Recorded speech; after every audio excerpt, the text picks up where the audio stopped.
En haute banlieue de Conakry, l'entreprise Ourki Plus s'est donné une mission ambitieuse, contribuer à faire de la capitale une ville plus propre. Chaque jour, elle reçoit d'importantes quantités de déchets destinés à la valorisation. Présente sur toute la chaîne de gestion, l'entreprise intervient aussi bien dans la pré-collecte, la collecte, que dans le transfert des déchets.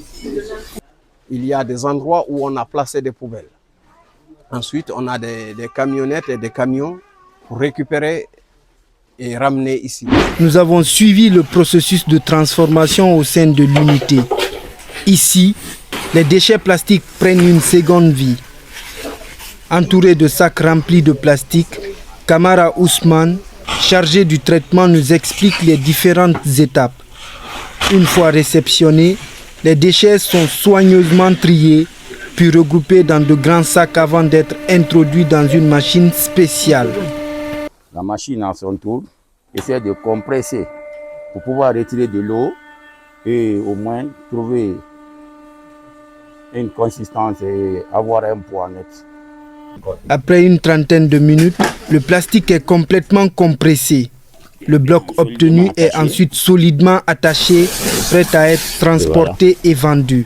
C'est ce qu'on a traité tout de suite là.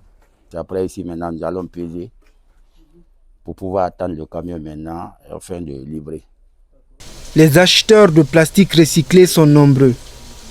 À Ourki Plus, ces matériaux trouvent rapidement preneurs et ne restent que peu de temps dans les entrepôts.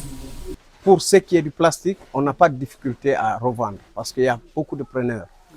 Selon un rapport publié en 2018 par la Fédération guinéenne des gestionnaires des déchets, Conakry produit plus de 1000 tonnes de déchets par jour, dont près de 20% de plastique. Pour les spécialistes de l'environnement, la valorisation des déchets représente une alternative durable pour réduire les montagnes d'ordures dans la capitale.